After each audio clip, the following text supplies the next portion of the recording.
Dinesh, we also have the NII here.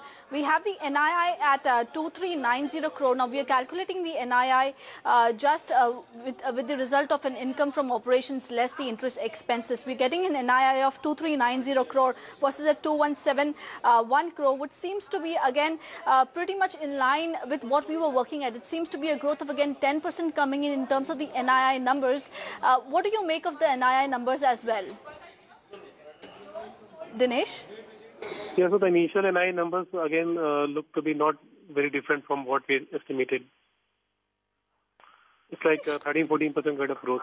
Okay, Mayuresh, this question is coming into you. What are your initial thoughts in terms of the NII coming in at 2390 crore, a growth of nearly 10%, and even a profit coming in at 1520 crore? What are your initial thoughts in terms of these two numbers itself? So clearly, I think the NI growth a little bit above what we were estimating, and clearly, I think we were assuming a lower amount of provisioning to come through. So if I adjust the provisioning that HDFC have done, so we're expecting profits close to 1550 odd crores. So again, I think if you adjust the higher provisioning that has taken place, I think the profits also more or less in what we were estimating on the absolute basis, I think a tad bit lower. But again, I think two things to be watched out for: A, the loan growth.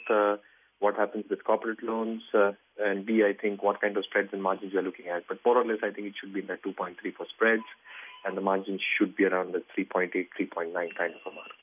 Right. Mayuresh, I also have another number to share with you. It's 56.8 crore, which is a round of figure of 57 crore coming in for profit on sale of investments, which was nearly at 113 crore in the same quarter last year.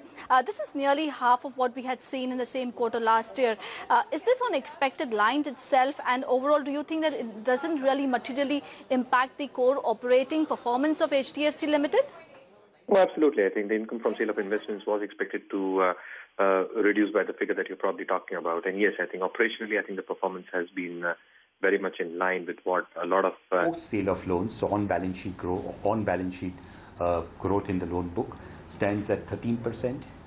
The loan book in absolute rupee terms stood at 2,48,097 crores, which compares to